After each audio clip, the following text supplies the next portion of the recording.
جی ہاں دوستو، پیارے نبی حضرت محمد مصطفیٰ صلی اللہ تعالی علیہ وسلم اور ایک بوڑھی عورت کا واقعہ، جس میں ایک بوڑھی عورت مکہ کو چھوڑ کر جا رہی ہوتی ہے سرکار دو جہان صلی اللہ تعالی علیہ وسلم کے ڈر سے۔ وہ بوڑھی عورت حضور صلی اللہ تعالی علیہ وسلم سے بہت بغض رکھتی ہے اور ان کے بارے میں برا بھلا کہتی ہے، وہ بھی سرکار کے سامنے ہی۔ پھر سرکار دو جہان صلی اللہ تعالی علیہ وسلم کیا کرتے ہیں، یہ دیکھ کر اس بوڑھی عورت کے آنکھوں میں آنسو آ جاتے ہیں۔ پیارے دوستو، اس واقعے کو سن کر آپ کی آنکھوں میں بھی آنسو آ جائیں گے کہ ہمارے سرکار صلی اللہ تعالی علیہ وسلم کا اخلاق، ہمارے سرکار کی سیرت کتنی اعلیٰ و افضل ہے۔ تو میری آپ سے گزارش ہے کہ آپ اس واقعے کو مکمل طریقے سے سمجھنے کے لیے اس ویڈیو کو پورا ضرور دیکھیں۔ جب اللہ کے رسول صلی اللہ تعالی علیہ وسلم نے اللہ کا پیغام دنیا کو سنایا کہ اللہ کے سوا کوئی عبادت کے لائق نہیں ہے، اللہ ہی معبود ہے اور میں محمد اللہ کا رسول ہوں، تو یہ سن کر مکے والے اللہ کے رسول صلی اللہ تعالی علیہ وسلم پر ظلم کرنے لگے، ان کی توہین کرنے لگے، کوئی پتھر مارنے لگا، کوئی جادوگر کہنے لگا۔ لیکن اللہ کے رسول صلی اللہ تعالی علیہ وسلم اللہ کے دین کے لیے ہر دکھ تکلیف کو برداشت کر کے اللہ کے دین کی تبلیغ کر رہے تھے۔ ایک دن آپ حضرت محمد مصطفیٰ صلی اللہ تعالی علیہ وسلم نے دیکھا کہ ایک بوڑھی عورت اپنا سامان باندھ کے اپنے دروازے پر بیٹھی ہوئی تھی، اور اس نے سنا تھا کہ مکے میں کوئی جادوگر آیا ہے، وہ جس سے ملتا ہے اس کا دین چھین لیتا ہے۔ کہیں ایسا نہ ہو کہ کہیں اس سے ملاقات ہو جائے اور وہ میرا دین مجھ سے چھین لے، مجھے یہ شہر چھوڑ دینا چاہیے۔ وہ بوڑھی عورت سامان باندھ کے بیٹھی ہوئی تھی کہ آپ حضرت محمد مصطفیٰ صلی اللہ تعالی علیہ وسلم اس بوڑھی عورت کے قریب سے گزر رہے تھے۔ اس نے دیکھا تو کہا، بھتیجے یہ سامان میرے سر پر رکھ دو۔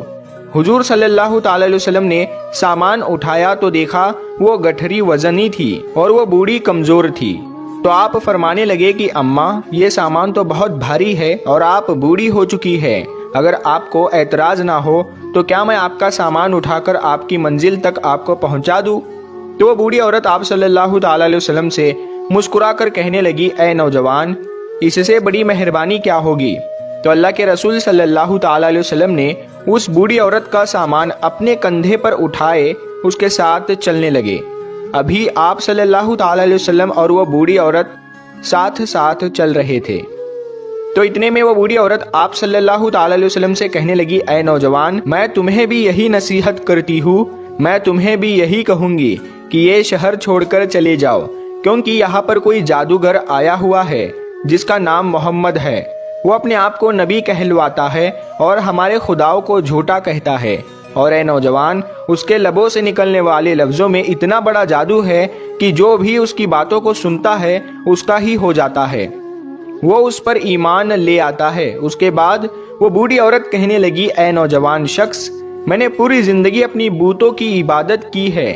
میں یہ نہیں چاہتی کہ اب آخری وقت میں اپنے خداؤں سے غافل ہو کر اس جادوگر کی باتوں میں آ جاؤں۔ اس طرح پورا راستہ وہ بوڑھی عورت اللہ کے رسول صلی اللہ تعالی علیہ وسلم کی توہین کرتی رہی، انہیں برا بھلا کہتی رہی، اور اللہ کے رسول حضرت محمد مصطفیٰ صلی اللہ تعالی علیہ وسلم پورے رستے اس بوڑھی عورت کا سامان اپنے کندھوں میں اٹھا کر خاموشی کے ساتھ اسے سنتے رہے۔ جب اس بوڑھی عورت کی منزل آ پہنچی تو اللہ کے رسول صلی اللہ تعالی علیہ وسلم نے اس کا سامان اس کے سپرد کیا اور آپ صلی اللہ تعالی علیہ وسلم وہاں سے جانے لگے۔ تو وہ بوڑھی عورت پوچھنے لگی، اے نوجوان، کون ہو تم نے اپنا نام تو بتایا ہی نہیں۔ تو حضور پاک صلی اللہ تعالی علیہ وسلم نے فرمایا کہ اماں، نام میں کیا رکھا ہے، آپ کا کام ہو گیا، بس یہی شکر ہے۔ پھر سے وہ بوڑھی عورت کہنے لگی، نہیں، تم مجھے اپنا نام بتاؤ، میں اپنے گھر والوں کو بتاؤں گی کہ ایک نوجوان شخص مجھے ایسا بھی ملا تھا جس نے میری مدد کی۔ تو اللہ کے رسول صلی اللہ تعالی علیہ وسلم نے فرمایا، اے اماں، پورا راستہ جس محمد کی تم توہین کر رہی تھی، جسے تم برا بھلا کہہ رہی تھی، وہ محمد رسول اللہ میں ہی ہوں۔ اس بوڑھی عورت نے جیسے ہی آپ کے چہرے کا نور اور آپ کے اخلاق کو دیکھا تو وہ آپ صلی اللہ تعالی علیہ وسلم کے قدموں پر گر گئی اور کہنے لگی، میں نے اپنی پوری زندگی میں آپ جیسا شریف اور نیک انسان نہیں دیکھا۔ آپ کے چہرے کا نور بتاتا ہے، آپ کا اخلاق یہ گواہی دیتا ہے کہ آپ کبھی جھوٹ نہیں کہیں گے۔ اگر آپ یہ فرما رہے ہیں کہ آپ اللہ کے رسول ہیں تو یقیناً یہ سچ ہوگا۔ آپ مجھے معاف کیجئے گا۔ اور اسی وقت وہ بوڑھی عورت آپ صلی اللہ تعالیٰ علیہ وسلم کی نبوت کی گواہی دے کر کلمہ پڑھ کر مسلمان ہو گئی، اور وہ عورت واپس آ کر مکے میں آ کر رہنے لگی۔ سبحان اللہ۔ تو پیارے دوستو، یہ ہے رسول اللہ صلی اللہ تعالیٰ علیہ وسلم کا اخلاق، یہ ہے رسول اللہ صلی اللہ تعالیٰ علیہ وسلم کی سیرت،